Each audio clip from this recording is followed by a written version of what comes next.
ভাই ভাই আমি রংপুর থেকে আইছি ছেলের নিয়ে ঢাকায় একটা কাজে খুঁজে রাতে ঘুমানোর জায়গা পাই না রাস্তার পাশে ঘুমাইছিলাম ব্যাগে কিছু টাকা ছিল কারা জানি নিয়ে গেছে ভাই এখন আমরা রংপুরে যাবো কেমনে কিছু টাকা দিয়া যদি সাহায্য করতে ওই মি আপনার টাকা লাগবো ভালো কথা কিন্তু আপনি আমার বান্ধবী ছিলেন কি লিগা? ভাই আমি বুঝতে পারি নাই টান দেওয়ার সাথে সাথে সিরা যাইবো ব্যাগে কিছু টাকা ছিল কারা জানি নিয়ে গেছে কিছু টাকা দিয়ে সাহায্য করে হ্যাঁ রে মিয়া সকালবেলা যাবো একটা ডেটিং এ দিয়ে দিলেন আপনি আমার বান্ধবীটা সেটিং। আচ্ছা দাঁড়ান এই নেন ওই যে সামনে বাস স্ট্যান্ড ওইখানে রংপুরে গাড়ি পাবেন উঠে যাবেন গা। আচ্ছা ভাই আল্লাহ আপনার ভালো করুক।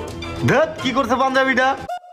ভাই ভাই আমি অনেক বড় বিপদে পড়ছি ভাই আমার কিছু টাকা পয়সা দিয়ে হেল্প করে আমি অনেক বড় বিপদে পড়ছি ভাই আমি ঢাকায় নতুন আসছি রাস্তার পাশে রাত্রে ঘুমাইছিলাম ভাই কে জানে আমার ব্যাগের থেকে টাকা পয়সা নিয়ে গেছে গা এখন ভাড়া নাই রংপুর কিমনে যাবো ভাই কিছু সাহায্য করেন। ও তাহলে তুমি রংপুরে যাবা? তা বাবা আমার একটু দেখে নাও আমি কেরা। এর আগের দিনও তুই আমারে কইছস যে তুই রংপুরে যাবি তোর কাছে ভাড়া নাই আজকেও তুই যাইতেছস আজকে তোর বাট বাড়ি